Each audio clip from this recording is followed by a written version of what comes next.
슈퍼전대 시리즈 살아남은 악당들 3부 기대하시면서 지금 바로 출발합니다.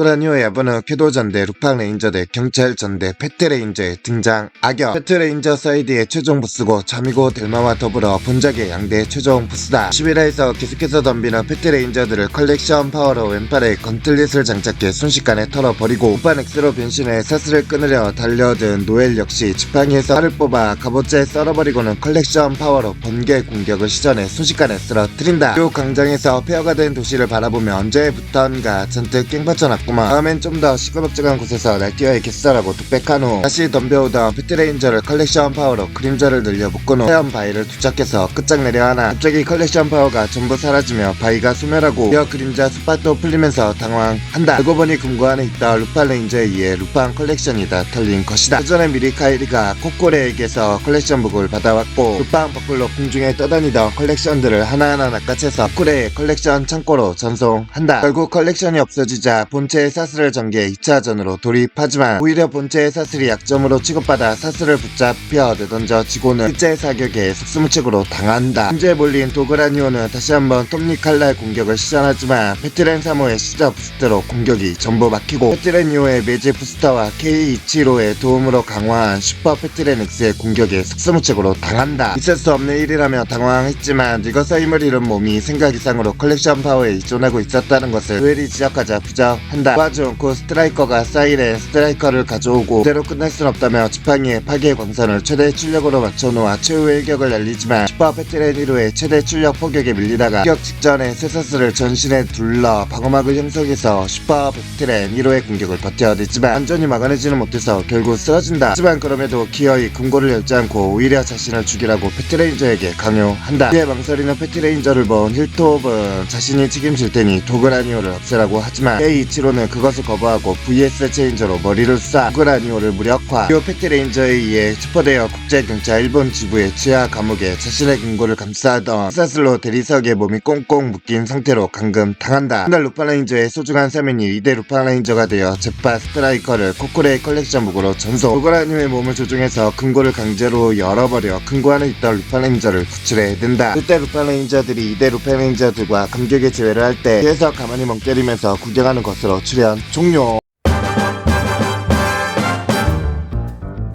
인간은 전투력도 상당한데 변신한 타임 레인저보다는 확실히 아래지만 변신하지 않은 멤버들 중 아사미, 타치아를 제외한 멤버들하고는 1대1인 상태에서 호각으로 싸울 수 있다. 무기는 빈건을 사용하지만 망토를 배리어로 쓰기도 하는데 방어력은 시티 가디언즈의 사격이나 볼 유니티의 공격에도 끄떡없을 정도이다. 안에서는 근접전을 벌인 적이 없지만 대신 스테이시 쇼에서는 검을 무기로 사용한다. 평상시엔 아지트 밖을 돌아다닐 때에는 21세기 일반 아가씨들처럼 일반 복장을 입고 다닌다. 돈 도르네로와는 돈으로 연결된 사이이지만 47화 마지막에서 지금까지 모은 돈을 가지고 도주할 때의 독백을 보면 나름대로의 호의를 가지고 있었다는 것을 알 수 있다. 원래대로라면 작중의 결말이 확실히 드러나지 않은 악역들의 경우 이게 다음 슈퍼전대와의 VS 시리즈에서 등장하여 결말을 맺는 경우가 많았고 1화 역시 만약에 후속작인 백수전대 가오레인저와의 VS가 제작되었다면 그 작품에서 재등장했을 가능성이 높았겠지만 가오레인저가 타임레인저와 만나는 전개가 아닌 VS 슈퍼전대로 VS 시리즈를 끝내버려서 타임레인저의 후속 이야기는 종결된 모습이라 결국 이후 행적을 알 수 없게 되었으며 심하거나 선역으로 전향하지도 않았으면서 심판받지 않은 여성 악역이라는 점에서 보면 특이한 경우다.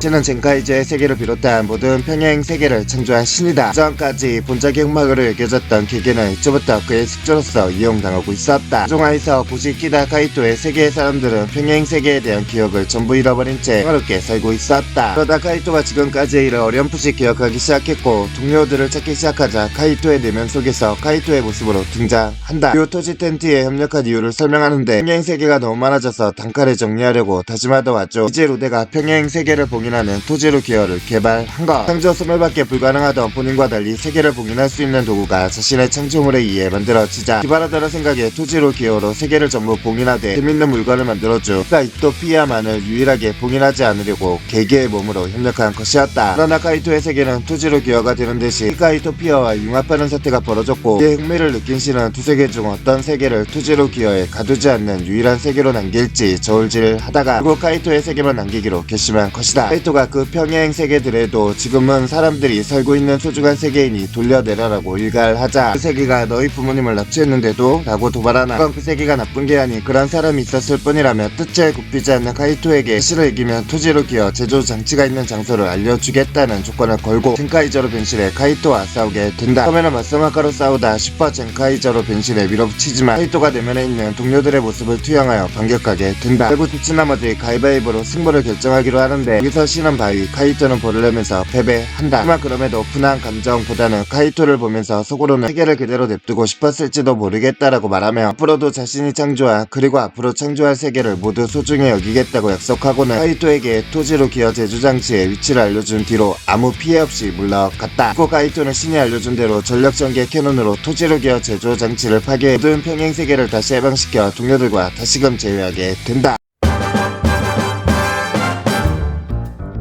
신과 가자는 처음에 포스는 안드로메다로 보내며 개그만 했지만 최후반부에 다른 적 조직들이 하나둘씩 파탄나는 와중 결심을 하고 고도변진 세계를 자신의 몸에 이식해서 막강한 파워를 손에 얻고 판도라의 상자 내용물로 만든 부하 에스페라도로 보우 켄저를 위협하기 시작하면서 전의 굴욕을 모두 만회한다. 결국 자신의 목적인 고돔의 프레셔스 중 고돔의 심장을 흡수하고 네오 패러럴 엔진의 프레셔스와 다른 프레셔스를 흡수해 거신 가자돔으로 극성한다. 가자가 고돔의 심장을 찾아내서 흡수한 뒤 한층 더 지나 고돔 문명의 마지막 고돔 거신으로 최종 보스답게 보우 켄저를 고전시켰다. 강력하지만 고돔에 뇌수가 없는 불안체였기 때문에 결국 자신들의 마음을 프레셔스로 삼아 대기 동안 패러럴 엔진의 힘을 풀 드라이브한 보우 켄저에 의해 패배한다. 패배 과정을 요약하자면 등신대 전투에서 노우 마스미의 탁돌 공격에 데미지를 받고 이후 나머지 보우 켄저 5인의 단체 공격에 착사. 대전에서 모든 고고비클의 공격으로 착사. 또 엔진이 파괴되고 다시 모든 힘을 잃어버린다. 전투 여파로 자신의 아지트인 섬이 무너지자 멘탈이 제대로 나가버렸는지 자신이 봉인되었던 곳으로 다시 들어가 스스로를 봉인하는 것으로 생각하는 것을 그만두었다.